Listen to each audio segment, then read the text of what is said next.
Hey, what's going on? It's Stokely from Sauce on Lane.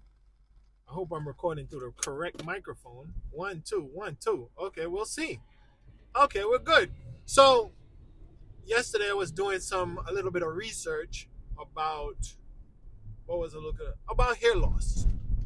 Because I hadn't done any recent research about hair loss. The last post I really had about hair loss is Pfizer has a new drug for alopecia.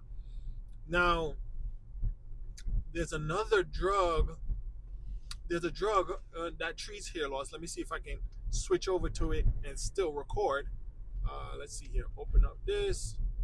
Open up my navigator. It's called. Drum roll, please. Okay. Let's go back to the. Okay, here we go. Here we go. It's called Spironolactone. Spironolactone. Spironolactone. So this, hello? Okay, I hope I'm recording. Spironolactone.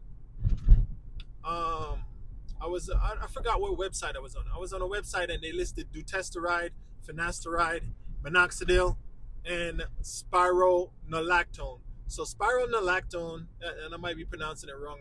I'll spell it correctly when I write the title. Spironolactone is a blood pressure drug. Actually, it's a blood pressure drug. So, and it has interactions with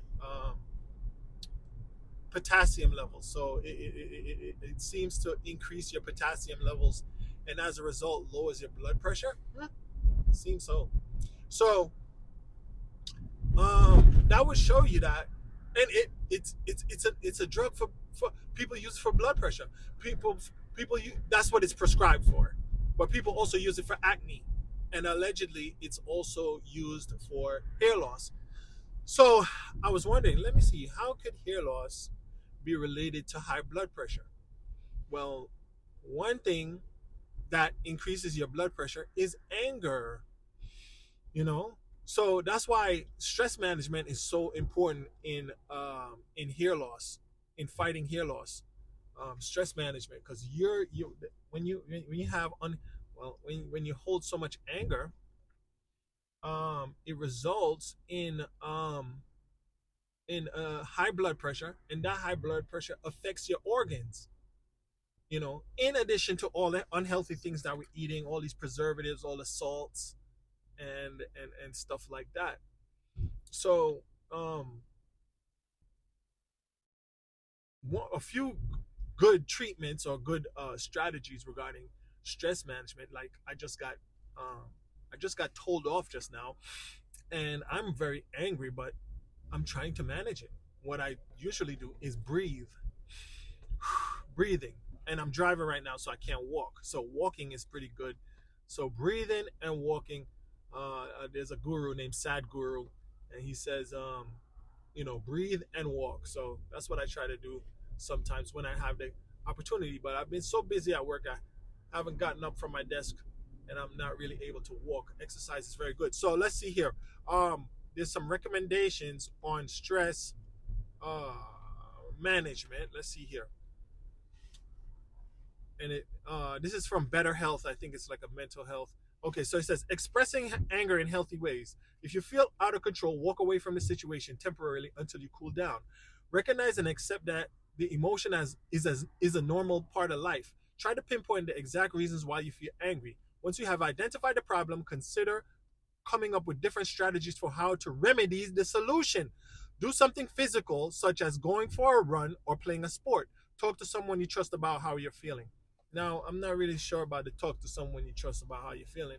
When you tell people your problems, they turn it into gossip. But anyhow, I think those are good strategies. Anger, according to Better Health, anger is can be a useful emotion.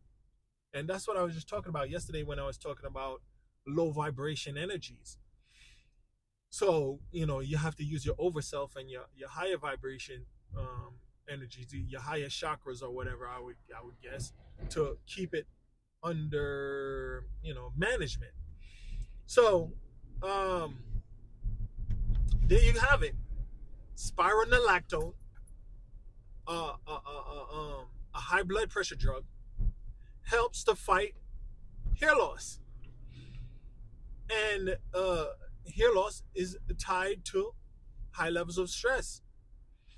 So you want to manage your stress. Now, do you want to take some spironolactone?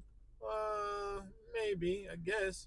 But you could just try to, instead of using a drug that's going to interact with your potassium levels, um, you could probably want to try some of those strategies. Exercise and try to solve the problem. And, many times we don't solve the problem. We just self medicate. We get angry, we self medicate with something that's unsustainable, like food or drugs or alcohol or sex or any kind of whatever. There could be a multitude of unhealthy coping mechanisms, and some of these can turn into addictions. So it's I would excuse me, thank you, I'm talking. All right, thank you. So I'm driving through the swamp. It's traffic again. So you got to learn methods of stress management. One of my methods also for stress management personally is gratitude, and remembering how fortunate that I am and how merciful God is to me. So I try to remember those things, and try to get myself under control. Now, this is not a person that, sidebar, I guess, or kind of sidebar, yeah. Um, there was a musician, a reggae musician named Busy Signal, and he had a lot of crossover appeal. He had one of the songs for the World Cup, I think. So anyhow, Busy Signal was in the United States, maybe in the early 2000s, 90s, maybe, and he was arrested. Now, when it was time for him to appear for his court date or something, or appear for sentencing or whatever the case may be, he ended up absconding and went back to Jamaica. So he was a wanted man in America for many, many, many years. Eventually, he became a star, traveling the world, and he was, he eventually ended up back on the radar of the police, and he was extradited back to the United States to face his sentence. So before he went into prison, he had braids. And when he came back out of prison, you could see that his hair had thinned. And he probably only spent maybe 3 years in prison. So you can see that stress is definitely, well, he said his hair fell out because he did not eat the food. He did not like or eat the food that they provided in the prison. But I'm not totally sure about that. Maybe he had the propensity and maybe he already had the propensity and the genetic disposition to have hair loss, to experience hair loss. But the hair loss that he experienced, when I looked at his head, when I looked at, he wears hats all the time now. But when I looked at how his hair thinned, it was not according to, I guess, what they call a Hamilton scale, or it wasn't male pattern baldness. It was alopecia, because it just thinned like all over the top of his head. And his hairline remained. His hairline was still right where it was. He didn't have like a bald spot right at the crown of his head and at the corners of his hairline. He just had thinned hair all around the top of his head. So, you could definitely see that stress. You go from an international artist traveling the world to being locked up in a cage 24 hours for 3 years. That would definitely put you in a stressful situation. Who's going to take care of your family? Who's going to take care of your children? Who's going to manage your business?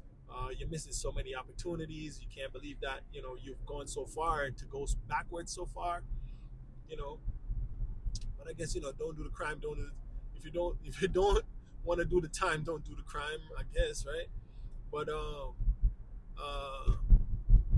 yeah. So stress, you got to manage your stress. Hey, that's all I'm here to talk about. Spironolactone. I'll spell it right when I get it done. Thanks.